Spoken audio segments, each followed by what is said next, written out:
right, good morning, everyone. I hope you all are having a great day today. So before we jump into the material today for Chapter 10, I did want to make a couple quick announcements. The first is pretty important. We have an exam coming up next week. That's going to be on Thursday. The exam window will be open from 12:01 a.m. until 11:59 p.m. So just under 24 hours you can complete the exam in that time. I believe it's set to be due at 11:59 p.m., so don't start it at 11:58 p.m. because 1 minute would be not very much time to do an exam. I think that most people would agree there. So that is something that's going to be done. I guess I'm not going to say you can't take it in this room, but I don't know why you would. You can take it wherever you want, as long as you have a good Ethernet connection. Make sure that you're doing that somewhere where it's reliable. Otherwise, you got to do a paper version with me because I don't really have a way in Canvas to make any sort of exceptions there for a specific student when it comes to that. So you probably don't want to do that. So just make sure that you're doing it where you have plenty of network, so you're not having any issues there. One thing that's pretty important, you may ask what's going to be on the exam. That's a pretty fair question for any class, I think. So inside of Canvas here, I've got it pulled up. If you go down to Unit 3, there's a spreadsheet here that has Unit 3 final exam terms. I'd encourage you to download this. I've already got it downloaded, so I'm just going to pop it open. But this has a list of every term you need to know for Unit 1, Unit 2, and Unit 3, as well as the final exam. So, we're going to focus on Unit 1 for the first exam, of course. So any of these terms on here, make sure that you know them. If you have any questions about them or anything like that, what I'm going to do is at the end of class, sometime in this afternoon, probably by 5 p.m., let's say that, I'm going to send out a survey. This is going to be completely optional. It's not for extra credit or anything, but if you have any questions about any of the terms, just make sure that you put the questions inside of the survey, and then I can address them all at once during class on the review. So I don't really have any content planned to review, just whatever you guys have questions over. If you're watching on YouTube, just make sure you do the same there as well. So again, it's just going to be the easiest way for me to address every question that you all have, while also not having to, have 200 people email me. I think that's probably the most logical approach there. So it's going to be completely anonymous on that survey. So again, any questions about that? Does that make sense to everyone? So just in general, it'd be good if you know what the terms mean, how companies use them, some common examples of them, why the company may use them, all those sorts of things. Certainly are going to help you do well. So if you have any questions about them, like I say, I'll make sure to send out that form for you to fill out and ask any questions that you like, and I'll address them. So sound good to everyone? A little bit more about the exam. So basically, I come up with all the exam questions. I don't get them from a test bank or anywhere like that. I base them on the lecture. So if something was covered in the lecture, it's certainly could appear on the exam, unless I say it won't. Like, for example, some of the specific types of ethical frameworks. I told you guys there's 4 questions from that entire chapter. I'm not asking you to distinguish one ethical framework from another. I just think that could be kind of complicated to do. So you're not going to have anything like that, but certainly, any of these terms are fair game. So make sure that you know what they are. If you don't, you've got 2 textbooks. Really, the Wiley textbook is probably going to be a lot closer to the exam than the ConnectMaster McGraw-Hill. So, certainly make sure you keep that in mind. The ConnectMaster is really more of a beta period. They don't have it completely built out yet, so there's going to be a lot of missing content, stuff like that. So, any questions I can address right now? Like I said, we will review on February 2nd, so that'll be in this room. I'll just pull up the spreadsheet, or pull up the responses rather to the thing, and go through each and every question, and also take questions from the floor if anyone wants to give a question while they're in here, but I anticipate most people would probably rather do that via the form, but the option's there either way. Speaking of February 2nd, the quizzes for Unit 1, so chapters 1, 2, 3, and 10, are going to be due at 11:59 p.m. on that day. So make sure that you do these 4 quizzes rather. They say they're worth 2 points apiece, but like I said, Canvas doesn't exactly let me change that very much. The quizzes are worth 20% in total. I'll drop the lowest quiz grade. You have one attempt for each quiz, but it's open book, open note, open anything, really. So there's really no reason to not do well on them. Any other questions? All right. And then I also want to make note, I did send out an attendance survey. The purpose of this was to see whether I had enough seats in here to kind of determine, if I can say it's a free-for-all. If you want to attend in person, you may.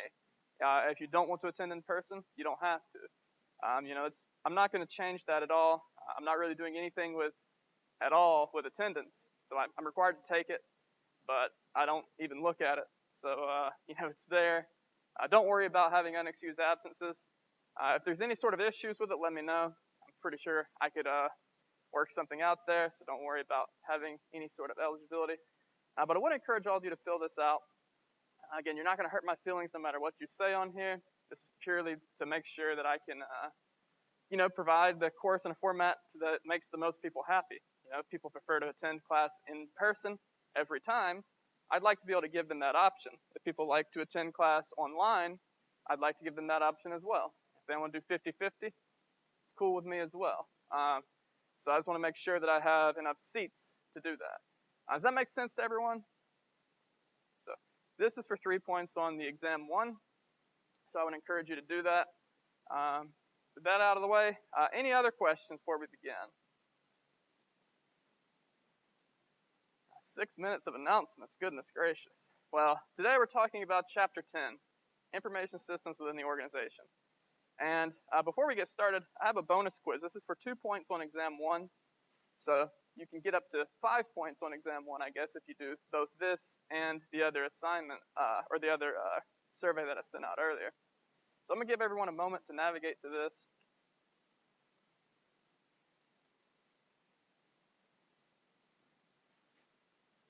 And if you're watching this on the recording after the fact, this will be due on, I'll say Sunday at 11:59 p.m. So you have until Sunday at 11:59 p.m. That is when I will go ahead and pull down the net IDs and see who responded to this.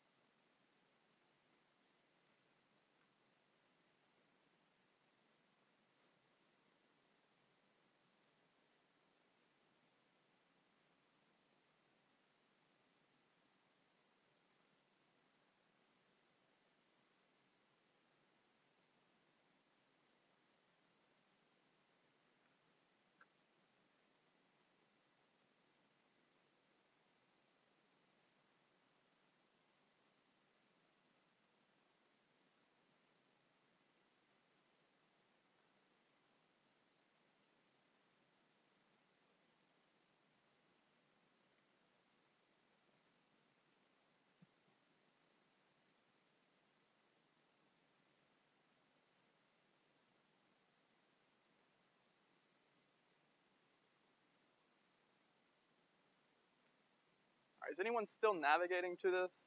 Is it fine for me to move on? Okay. Like I say, certainly continue to fill that out. Make sure you submit it. I will, on probably sometime Monday, I guess, enter the bonus points. You should see those reflected inside of the exam 1 bonus. But apart from that, today we're covering how firms actually use information systems. And the first thing we're going to talk about is something we already talked about a little bit inside of Chapter 1. It's a transaction processing system. We're going to go into more detail about it and discuss why and how firms can use them. We're also going to cover a lot more examples of functional areas of information systems. So think back to what a functional area is. It's basically just a department. So we're saying, how do different departments use information systems? I'll be covering more details about ERP, specifically different types of ERP, as well as having a good discussion on competitive advantage, how firms can achieve it, why they need to achieve it. There's really a lot of different things for how information systems can affect that. So I've got a quick video here. Anyone ever watch Office Space? Well, hopefully you've had a chance to watch Office Space at some point. So I'm going to go ahead and mute myself, and we'll play this quick little clip.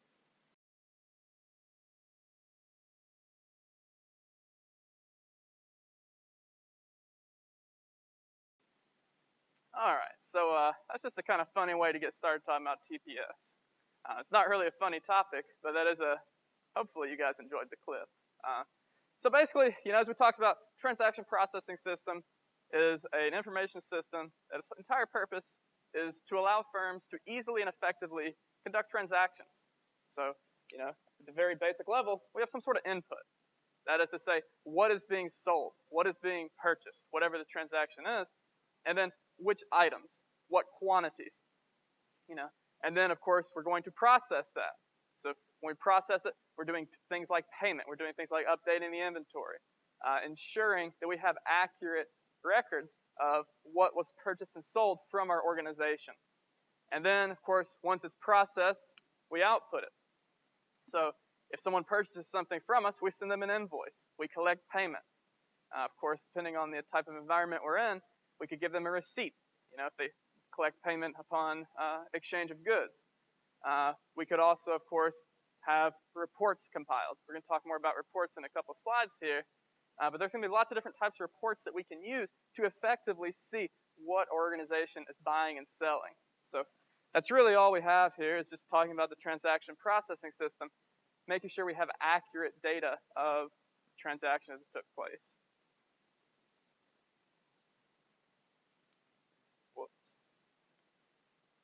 So again, there's a couple different ways we can process the transactions. More common way for a lot of firms is to use batch processing. So batch processing, what happens is at some interval, usually sometime around midnight or 2 a.m., something like that, we're going to take all the transactions for the given period, and we're going to go ahead and process them all at once. And this, of course, is called batch processing. So it's going to provide us some advantages in that it's going to be very cost-effective to do this. Now, of course, we could also use online transaction processing. And in this case, what we're going to do is, as soon as we receive a transaction, we instantly process it. And this can have some other advantages as well, namely the fact that we would have a more up-to-date outlook on sales. But, at the same time, is that truly beneficial for a firm to have? I mean, there are certainly cases where it could be, but for most cases, one single day sales is not going to make a substantial difference in a company's future. Certainly trends over time will, but a single day is unlikely to be a make or break situation. Not saying that it can't be the case though. So, of course, the whole idea here is that we can do either types of these processing, but ultimately we're going to have some sort of a report that we can look at, and lots of different types of reports. I'm not going to say there's a single type that we will use, but certainly that's the whole idea here. So kind of shifting gears a little bit, talking about functional areas of an information system, all this is showing how information systems and how technology can help various functional areas inside of an organization. So accounting and finance, very common example of a functional area inside of any organization. It's going to be things like looking at economic forecasting. So of course, economics being a more sort of outside of just the company's view, what is the industry doing? What is the economy as a whole doing? And then see, how does that affect our firm? So let's say the economy has growth at the national level of 10% a year. What does that mean for our firm? Well, it can mean a lot of different things. In a lot of cases, it could mean maybe it's a good opportunity to expand. Of course, you'd also want to look at many other factors. I'm certainly not saying that should be the only factor you consider in whether or not you expand. Things like budgeting. Having a very accurate record of what was spent and what was budgeted to be spent. It's very advantageous. It certainly provides many advantages for firms to have that information. And of course, financial transactions. We've talked about those plenty. Investment management. It's very beneficial to have an electronic portfolio as opposed to a paper portfolio. Why could that be? Well, one of the main reasons is, how do you update a paper portfolio? You have to print new information. You have to find new information. How do you update an electronic portfolio? It can be automatically updated. It can pull down performance information. It can pull down whatever you tell it to pull down, basically. So it's going to be a lot more dynamic, and in that effect, it's going to be have more up-to-date information. So it can certainly be very beneficial to see at a quick glance how certain investments are doing. And then, of course, control and auditing. We've talked about that before as well. But the whole idea is that we have an accurate picture of exactly what expenses we have and don't have. And, you can certainly have that with pen and paper as well, or if you had printed paper, whatever the case may be. But the main advantage here when it comes to auditing is we can easily query the entire data set, and we can see what is being purchased, who's purchasing it, when they're purchasing it, and what specifically they're purchasing. So imagine we had a case where someone was using a company credit card inappropriately. We could easily go to that specific company credit card, and we could see each and every transaction. That would take us not very much time at all, probably a couple seconds to pull that information. But imagine if we had paper statements for that company credit card. How long would it take us to compile that information? It could take days, and that's for a single company credit card. So it's very advantageous to have that sort of granular control over the data. And then, of course, we have marketing. So we can have customer-centric systems. And this basically means we're focusing purely on the customer to make sure they have the best experience possible. And, of course, the reason we do that is so that they purchase the most possible from us. Of course, we're in business to make money. We certainly want to enhance firm value wherever possible. So, of course, one way we could do this is to use analytic platforms to see, how well are our advertisements doing? Are they reaching the appropriate people? Well, I won't say appropriate people. Are they reaching people who are likely to purchase our product? Certainly, like I said, if you're a nursing home, you're probably not going to want to advertise on, something that is going to be given out to a bunch of 20-year-olds. Why not? Well, hopefully that's not a very hard question. You want to make sure that you're sending out advertisements to people who are likely to purchase your product. I don't think many 20-year-olds are going to a nursing home as a customer. So certainly keep that in mind. And, of course, social platforms as well. We have tons of information about who specifically is on social platforms. You can target your ads very effectively with something like any sort of social network because they know exactly who is on them. So that's going to be a very beneficial thing for us. Then, of course, we have production and operations management. Again, this is things like logistics. Knowing what we're shipping out, what we're receiving, where it's going to be, when it's going to get there. That's very advantageous for us to have because if we did not have that information, how would we have the capacity to do so? So let's say we're Walmart, and let's say we don't have the ability to track an individual truck. How do we know when it's going to get there? So that's going to be something that's going to be very costly. We're going to have some sort of, probably some sort of operations center where they're basically in constant radio contact with all the drivers. And, for every driver, they may be able to have, or let's say every operator could probably deal with about 25 to 50 trucks. So just right there, you're saving, if Walmart, let's just say 10,000 trucks, you're saving a pretty substantial number on your labor costs. So this is very advantageous there. But beyond that, you also think, what does it mean if we can't control when a particular shipment arrives? Well, that means we have to have our capacity built out such that we have excess capacity. So not only does that mean our facilities themselves had to be substantially larger to account for periods of high arrivals, that would also mean we have to have staff on standby who could stop what they're doing and go assist. So you may have to have, let's just say, 100% more capacity to account for that potential surge capacity. That could certainly cause a lot of problems. Let's say you don't decide to do that. Let's say you decide to just keep things as they would be. Well, that could certainly cause problems as well. So imagine a situation where you had, just a lot of trucks that are wanting to deliver products or services to a store like Walmart. They're waiting. They're being paid to sit there basically and do nothing. So that's also a problem. So information systems can alleviate a lot of that by making it more effective to route people in such a way to where there's not going to be that period of waiting. Inventory management. Knowing what products you have, what the quantities are, all that sort of thing, very beneficial. Quality control. Again, we've talked about that. Product lifecycle management. Making sure that we have products that people like. Making sure that they're being sold, making sure they're not sitting on shelves for too long. There's a lot of holding costs with inventory. We certainly want to avoid that. Now, you can certainly go through different ways of doing that, different approaches. But in general, when you think of inventory, you want to have it turned over as quickly as possible. Now, you can make an argument that's a good thing or a bad thing, But certainly from a financial standpoint, that makes the most sense. Of course, you can also get into discussion there when you're talking about should you have more inventory on hand than you can sell in a reasonable period. You could make an argument that you may lose a sale otherwise. Of course, you could also make the argument, well, there could be pent-up demand. So I'm not here to say whether you should or should not do this. I'm just here to say that from a financial standpoint, it almost always makes sense to have as little inventory on hand as possible, such that you're not having any sort of inventory holding costs. Human resource management.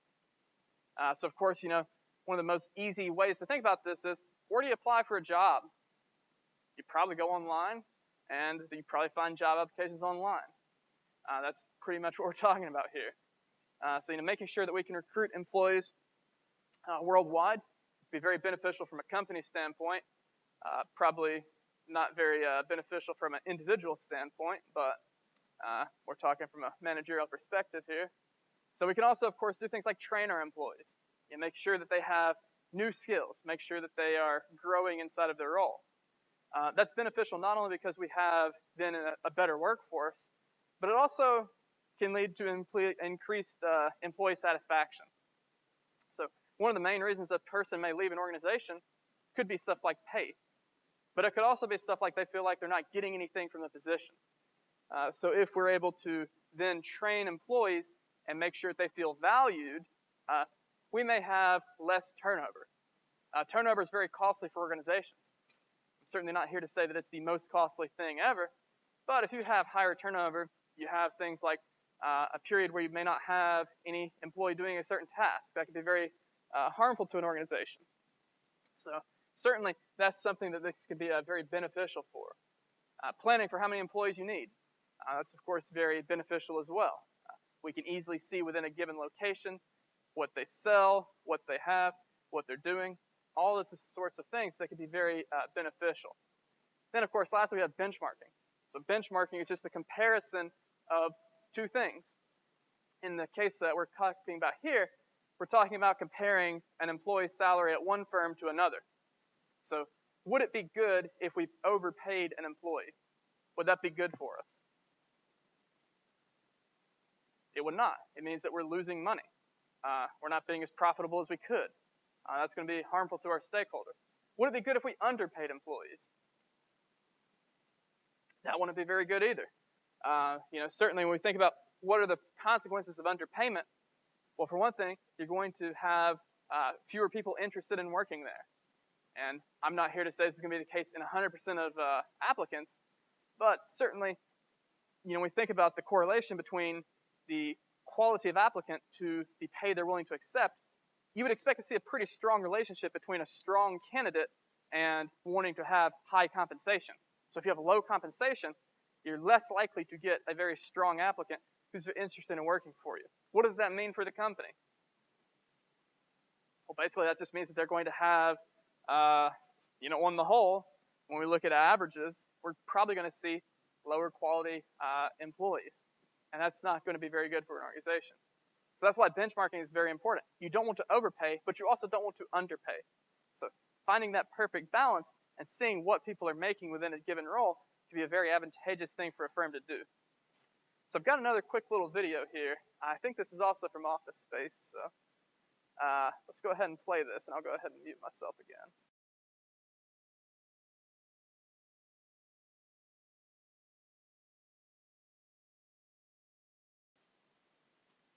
All right, so that's just the kind of video I have there to talk about the human resources aspect of information systems. So looking in that clip, how does that relate to what we just discussed? Well, certainly it's an example of data inaccuracy, where an employee was let go, only they forgot to actually stop payment on their salary. So that's a very severe problem in that basically someone got paid for 5 years. So you think about 5 years worth of compensation that was paid out where they didn't intend to pay it out. It's going to be pretty problematic for a firm to deal with because, you can't really get that money back. You have to tell someone that you let them go. And also, of course, they continued to work, so ultimately that's money that the company intended to save that they did not. That's why having proper controls in place is very beneficial for firms to do, so they don't have situations like that.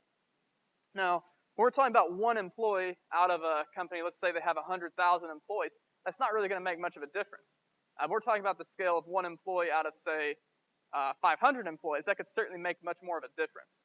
So this is kind of funny clip there. Also kind of funny was they discussed how much time are you actually spending on a TPS report.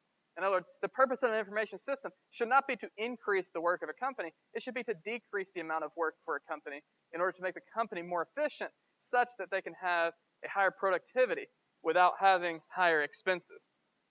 So that's just some interesting sort of insight there that we can gain from that clip. So let's shift gears now a little bit and talk about the actual types of reports we can receive from an information system. So a very common type of report is going to be some sort of routine report. Inside of a routine report, we can get any information that the report will provide.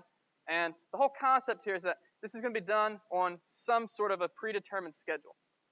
So for example, we could get an annual sales report, where each year we get a report of the total sales that are given for whatever parameters we specify. We could do for the company as a whole. We could do for one individual department. We could do for one individual location. There's no sort of rules there. Whatever the report is set up as, the whole concept with a routine report is that we have some sort of predetermined period in which the report is going to be automatically generated. Then, of course, we have ad hoc reports. And ad hoc reports are also known as on-demand reports. And these are reports that are available should someone want to go create them, review them, or whatever the case may be. So one example, this is going to be a drill-down report. And basically, inside of a drill-down report, what we have is we have the ability to have a very high view of whatever we're looking at. So let's use sales as an example. Let's say we are Walmart. Used them several times today. We have all of Walmart's sales. We can go into it, and we can look more specifically. We can, quote, drill down by anything we want. If we want to drill down by a specific location, we can. If we want to then look at this location and then look at one department within inside that location, we can do that as well. We could also, of course, look at a specific period. So if we're looking at all the sales for Walmart's entire history, that's going to be pretty large. We may want to focus in on one specific time period we're interested in. We may want to break that down and see what are the sales for 2020. Specifically, we're interested in Q4 of 2020. And then we can say, well, I'm really interested in the month before Christmas. So you can say, that's the month I want. You can easily sort of have that top-down view, and you can get more and increasingly granular as you wish, whatever the needs are. You could also have, of course, key indicator reports. This is where we're going to have a report where we have typically 2 to 3 things, but there's no real limitation on the quantity of, quote, key indicators. But basically, this is where we have things that we believe are vitally important to a specific role within inside of an organization. So for example, let's say someone's a fast food manager. And the fast food manager is going to be concerned with one specific location. Their key indicators may be the weekly sales. Their key indicators may be the time that it takes to complete a drive-through order. Their key indicator could be a lot of different things. But you kind of see, it's going to be relevant to a specific position. So the CEO is not going to care about one specific franchise's turnaround time for an order. That's not really what they're concerned with. But the manager or supervisor probably will.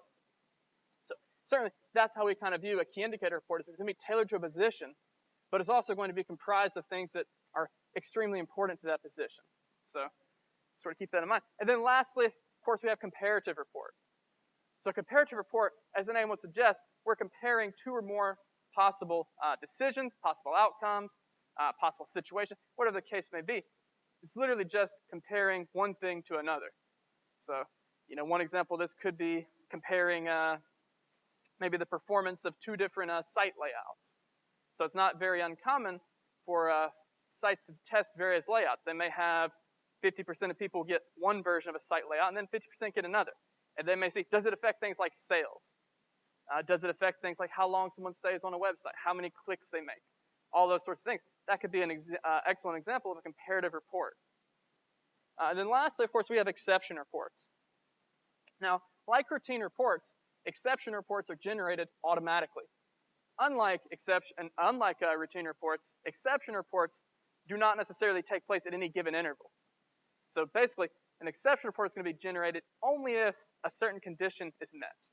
So this is very common in places where you have maybe, let's say we get below 20% of a specific piece of inventory.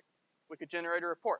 We could also then use that report to automatically order something to replace it, whatever the case may be. But basically just keep in mind that an exception report is only ever going to be generated if a condition that is predetermined is met. Any questions so far? Certainly feel free to jump in with any questions.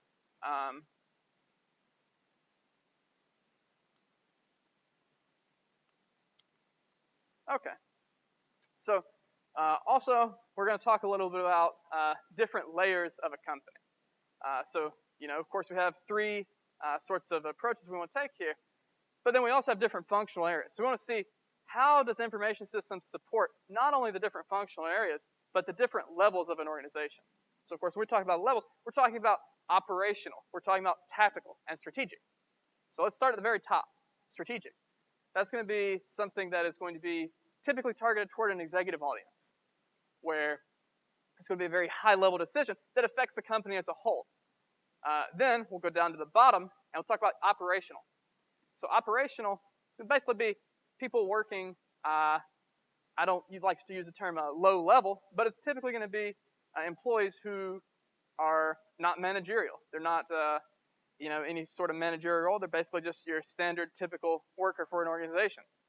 And then sort of in between those two, we have middle management. Things like managers, things like directors. Those are going to be your typical middle managers, and that's what the three major levels are there. So this is certainly not a chart I'm going to read off the entirety of. I think that'd be pretty boring, so we're not going to do that. But keep this in mind, that information systems provide support for all three levels of an organization, and they also provide support for pretty much any functional unit within inside of an organization. So we'll go through a couple of these real fast. So marketing. We have things like forecasting. It's a very important decision. Where are our sales going to be within the next year? We can use past data. We can use, certainly we can look at the performance of our rival firms. We can look at the economy as a whole to predict and forecast where our sales are likely to be within the next year. That's a very important decision for us to make, because let's say that our sales are increasing. What should we do? Well, it depends on certainly a lot of factors, but you would expect to have some sort of an increase in possibly hiring, possibly production. Depends on what industry and lots of other factors. But you would anticipate building out additional capacity if you anticipated that your sales would increase. Then we'll go to tactical for finance, investment management. So we're not talking about managing the entire portfolio. We're talking about managing more specific investments within inside of a portfolio. So that's going to be a very managerial role. You're going to have some sort of middle management kind of taking place, using an information system to track the performance of maybe one or two different investments that they have. And then lastly, operational. We talk about sales, using a TPS system, all those sorts of things. That's what we're looking at with these different levels. So on an exam, you're certainly not going to have to memorize this chart, but it is important to understand what the different levels of an organization are and to be able to come up with some examples of how they could be used. So it's open book, open note. This may be a good thing to put inside your notes. I don't know. It's up to you, I guess. Okay. So now let's talk about enterprise resource planning systems. So we've talked about these a lot. We didn't really get into the purposes behind them. We talked about what they were a little bit, talked about some of the different components, but the reason that they're used is to prevent one sort of functional unit from having information and then having another functional unit within an organization not have access to that information. So imagine if you had a company. Someone throw me a national company at me. Any examples? Coca-Cola. Okay, imagine we had Coca-Cola's finance department. And let's say they had access to information that the production department of Coca-Cola did not have access to. So the finance department had information about sales that the production did not. That could cause a lot of problems. That's known as an information silo. So an information silo is wherever there's one function unit within an organization that has access to information they don't share across the organization. So basically, enterprise resource planning systems aim to alleviate this by having everyone be able to access the same information, or at least information they could feasibly need for their job. not to say that 100% of employees can access 100% of the information within inside of an ERP. There could be a lot of problems with doing that, particularly when we're talking about things like IP theft. We're talking about things like disclosing information that shouldn't be disclosed. That could be very problematic for a firm. So I'm not saying that 100% of employees, but certainly across the board, there is going to be enhanced collaboration with this sort of system. So that's going to be what we're talking about there. And basically, the whole concept is that it's a common data set. So some common examples here, we have SAP, Oracle, PeopleSoft. All of these are examples of ERPs that are commonly used. And basically the concept is that you can go out as a company, you can go out and get quotes for any of these. And I'm not saying you should or should not use them, but the concept is that they're going to be very standardized. And when we talk about standardized, you can make a pretty good argument. They're actually to the point of commoditization. So commoditization would mean something like you have the ability to get a product or service, and someone else can go get that exact same product or service. Now, we're going to talk about that when we talk about competitive advantage, but for now, just keep in mind that each of these products that I have listed here are examples of commoditized goods or services. Well, specifically, they're good, but they are commoditized because anyone can go get access to the exact same thing. So we'll keep that in mind. Different types of ERP. So this is something that I've never heard anyone who works inside of any company ever distinguish. But it is on the exam, so make sure that you know this. ERP. Traditionally, ERP systems were designed in a time before they actually had any sort of internet access. We're talking like late 80s, early 90s, before the internet really took off. So when we think about this, this is mostly going to be targeted towards manufacturing firms. They wanted to have less waste. They wanted to make themselves more efficient. And in this case, we're talking about efficiency being more productive. So basically, they wanted to have less financial waste. And this kind of contrasts with ERP2 systems. ERP2 systems are going to be a lot newer systems, more modern. Pretty much any system you think of now is just called an ERP, but technically speaking, it would be considered an ERP2 system by the definition. So basically, what we have here is we're also thinking then about having online components. So we can access the system through a web browser, basically, instead of through a dedicated standalone application. That's really the only difference. So again, don't go to a job interview and say, I can tell you the difference between ERP and ERP2, because they'll look at you like, well, okay, here's my cool story jar, I guess. But certainly, for the exam, make sure that you know that an ERP2 system has online components. That's going to be the primary distinguishing factor.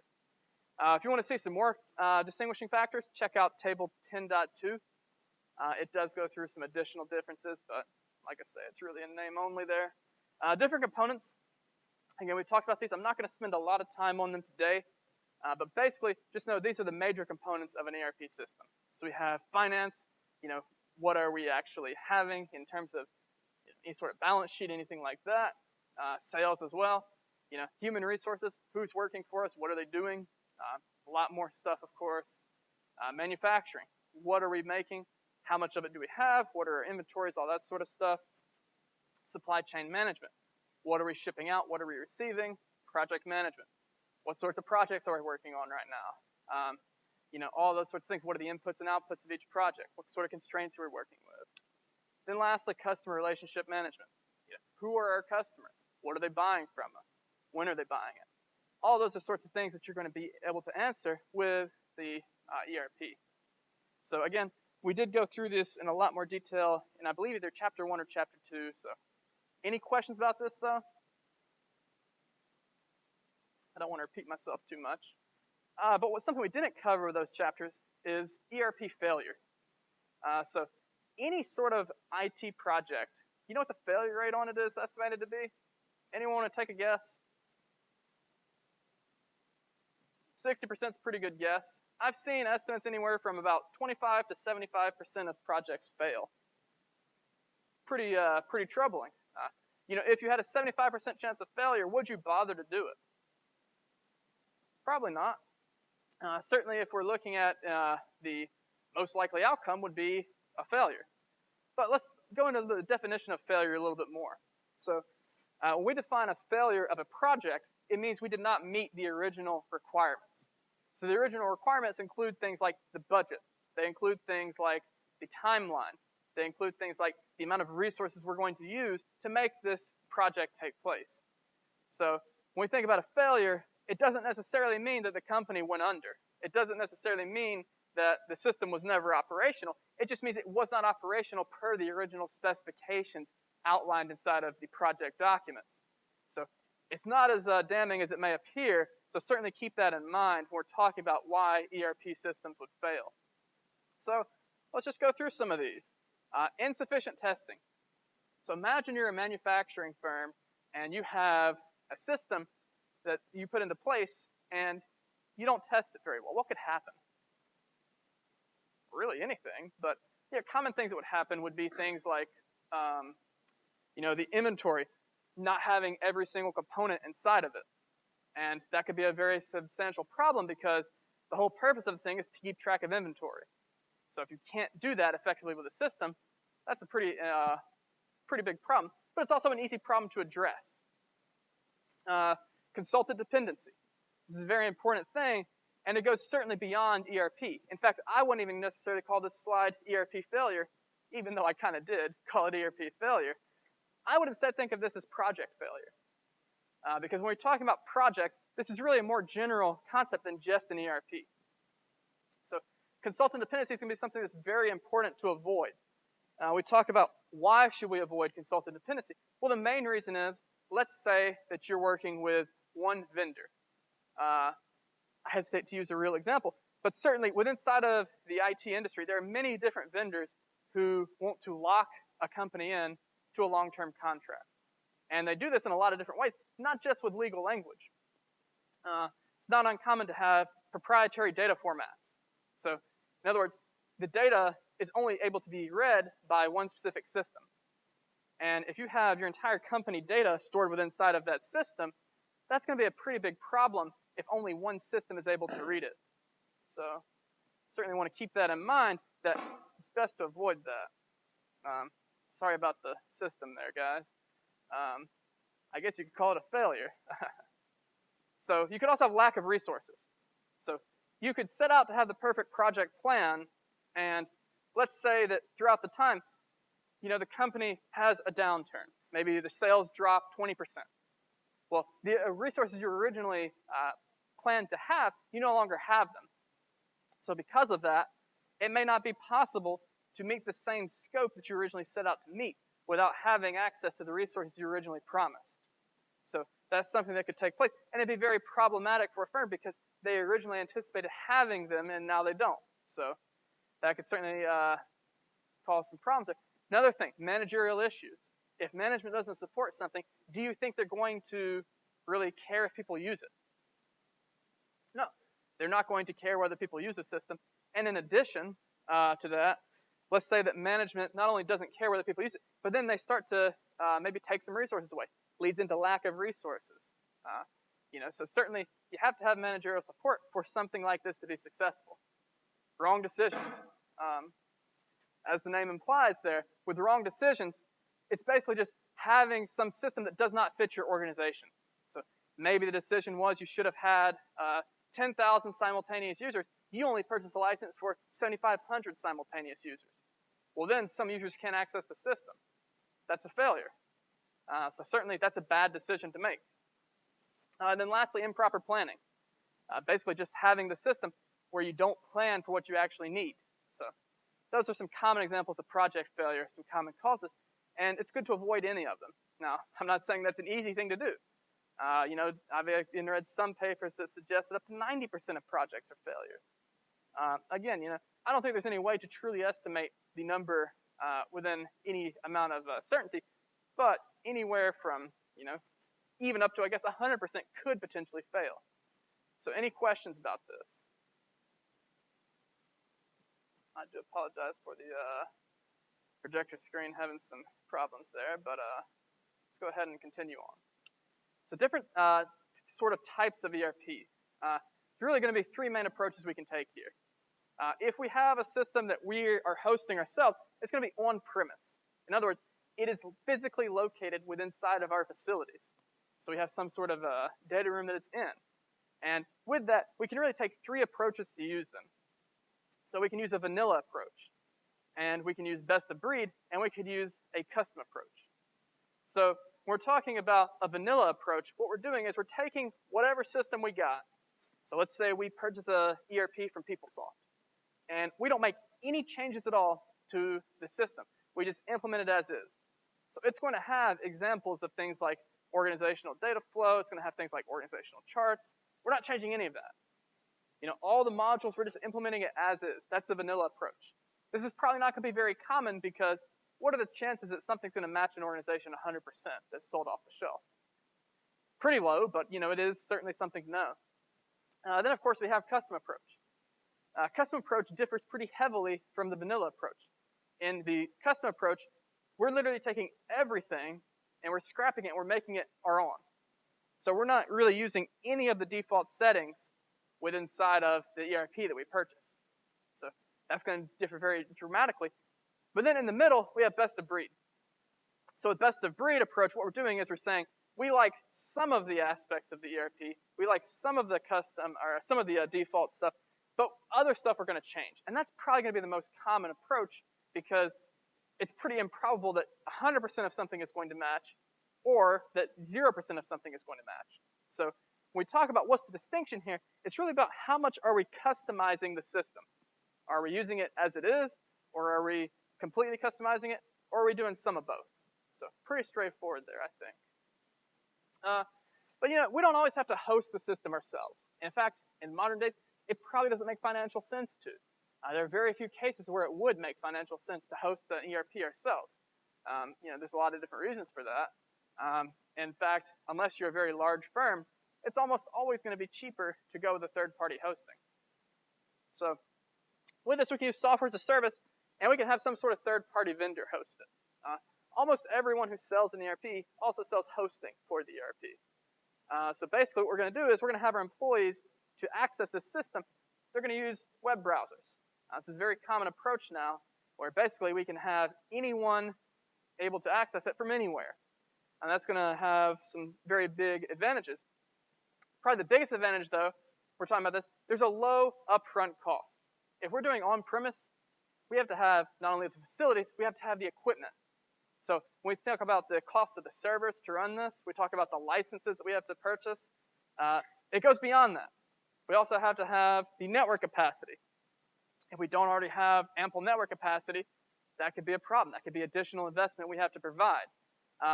Thinking even more, you know, we think about what makes up a data center. We'd have to have a lot of different components within inside the data center.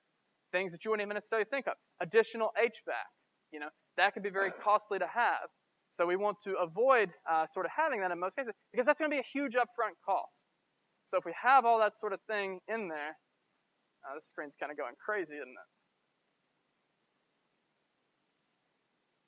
All right.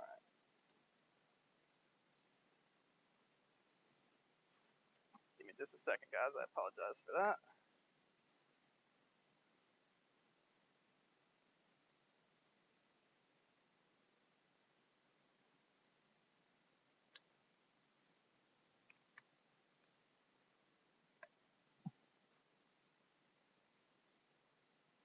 Okay, there we go. Like I said, I do apologize. Let me get the PowerPoint back on the right screen.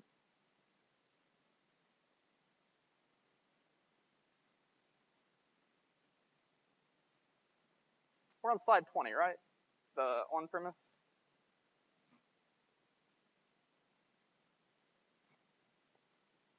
Make sure the recording's still going fine. Okay, I apologize for that. I'll have to place a work order in for that issue.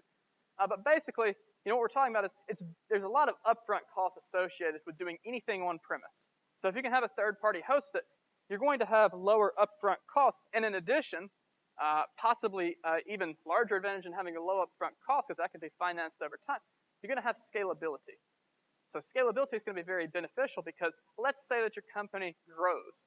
You can easily then purchase additional capacity as needed. And in fact, depending on your provider, You can even do things like at night, you can scale back the capacity in a dynamic fashion. Whereas if you own a piece of hardware, you have 100% of its capacity all the time. There may be a case where you don't need 100% of the capacity for a given system. There could be a case where you need more than 100% of the capacity of a given piece of physical hardware. So that's where this software as a service can be very beneficial. So just kind of talking more about ERP systems and how they can provide support for businesses. We're going to go through an example of the procurement process. It's a very complicated process where basically, we're taking something and we're acquiring it. It sounds simple, but of course, nothing's that simple. Fulfillment process, production process. Basically, what we're doing is we're taking all of the different processes that our businesses do, and we're basically putting them inside the system to provide easy support to allow us to then, see what's happening and to automate things where possible. So basically, this is allowing us to have some sort of system support for that. So here's a fulfillment process example. So basically, what we're doing is we're fulfilling an order. So someone orders something from us, and we're fulfilling it. And this is going to vary by organization, but inside of this specific company, we're creating the request, approving it, making a purchase order for the firm. Then we're fulfilling the order, giving them the goods, sending an invoice. Basically, eventually, we do all these different steps. We end up at payment receipt. This is a very complex business process. In fact, if we think about this, this is a cross-functional business process because not just a single functional unit is involved within the fulfillment of this order. So that's what we're kind of keeping in mind here.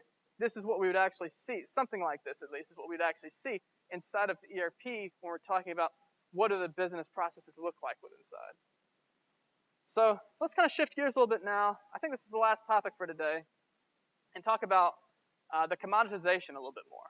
So a couple slides back, we talked about different commoditized products, and I said that anyone could go out and buy them because they're a commodity. Some other common examples of commodities, things like minerals, oil, water, electricity. 1 gallon of water, presumably, is pretty much the same as any other gallon of water. You can make an argument there could be a slightly different composition. We're not getting into all that. You drink water, it is water. So that's something that has a pretty standard price. You go buy a gallon of water within an area, pretty standard price. Same with gasoline. If you go purchase gasoline within a geographic area, it's probably going to be within 10 cents of pretty much anywhere else within a couple miles of it. There can certainly be exceptions to that, but for the most case, that's what you'd expect to see. If that weren't the case, you could, of course, engage in things like arbitrage, where you could basically then go out and make money selling stuff if you're able to get it at a lower price, and people are willing to pay a higher price. You could certainly engage in that. But kind of going back to this idea of technology as a whole. So looking not just at one specific system, looking at technology as a whole. Is it a commodity? There's lots of different opinions here. Certainly some people will make an argument that technology is a commodity. And what that means is that technology that one company has is no different from a functional standpoint than technology from another company.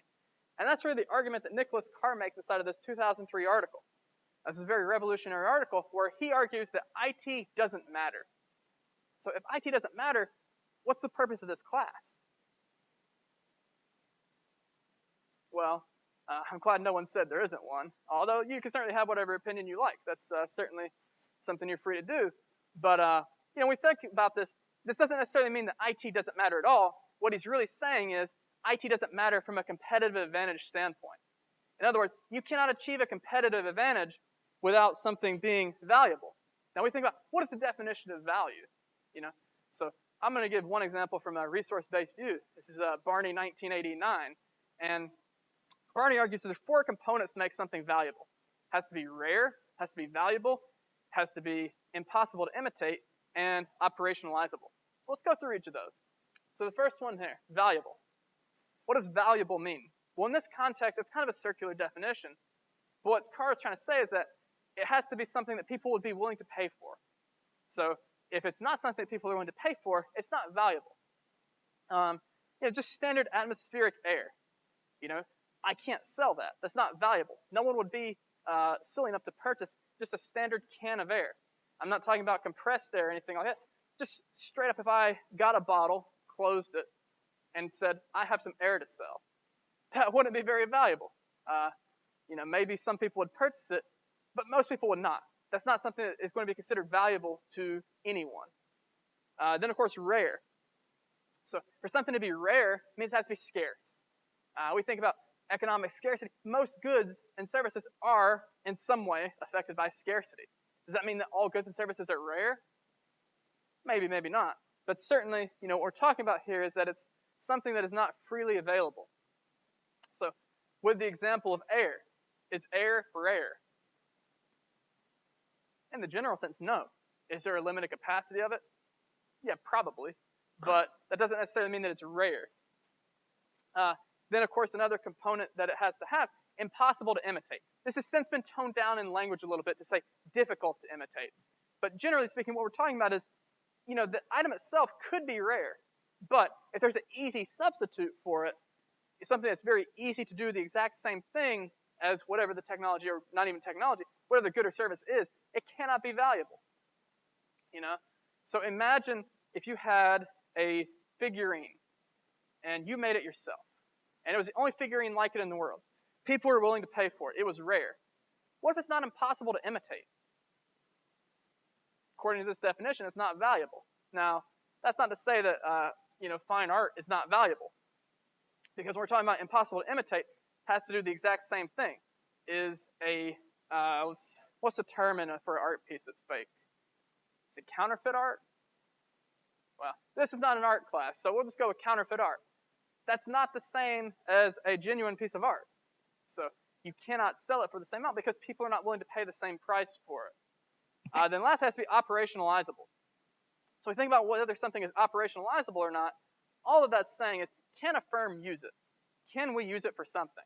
This doesn't have to be, can we use it for our goods or services? We could literally just sell it. Let's say we have an asset. Let's say that asset is a 5-acre plot of land. Land is inherently scarce. There's only so much land on Earth. People are willing to pay for land because you can do a lot of things with land. You can hold land. You can build on land. You can do things on land. Certainly lots of different things. And then, of course, how do you imitate land? Well, I don't know of any easy ways to do so. I think that for the most part, if you imitated land, it would probably cost more than land itself, at least in this current time. We can certainly look to the future and say that may not always be the case, but we'll kind of keep that in mind. And lastly, operationalizable. Can we do stuff with land? Yeah, I just said we could build on it or we could sell it. So that is going to be valuable. Now the question is IT all of these things? Well, it is valuable. People are willing to pay for IT. It is not impossible to imitate. Certainly when we have intellectual property, any sort of non-physical good, it's incredibly easy to imitate. There's nothing really stopping it other than sort of DRM and other components we're not going to discuss. For the most part, the thing that's stopping it are intellectual property laws, copyrights, patents. Those are what's stopping IP theft, but those are not 100% safeguards. So you can certainly make unauthorized copies of stuff. It is operationalizable by firms, but when we're talking about this, we're really considering whether or not this is something that is truly going to be able to be used by a firm. And we can. So that's going to be very advantageous for us. Not only can we use it, we can use it to make our firm more efficient. So really the only thing that we have here is whether or not it's rare. And, from a definitional standpoint, technology is not rare.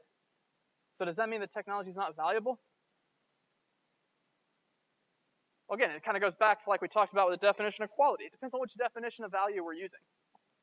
So for competitive advantage, it's generally, this is a very common viewpoint. I'm not going to say it's the only viewpoint for competitive advantage, but for a lot of viewpoints of competitive advantage, you cannot achieve it through something that is a commodity. Because imagine if I were so proud that I had 5 gallons of gasoline. I'm like, man, I'm the only person. Because I have 5 gallons of gasoline, I'm going to be the best person ever. That would be a competitive advantage. But is that truly a competitive advantage? What's to stop anyone in this room from going down to a gas station and saying, well, I heard that Andrew has 5 gallons of gasoline. I'd like 5 gallons of gasoline. It will be like what? A little over $10? Not very costly at all. That's not a competitive advantage. It's something that anyone could go out and achieve. Now imagine if I had something that you could not just go out and purchase like that. Then that could be a competitive advantage. So just kind of think about the definition there. So to truly achieve competitive advantage, it has to be something that is not a commodity. Because by definition of a commodity, it's something that's freely available. Well, not necessarily freely available, but widely available.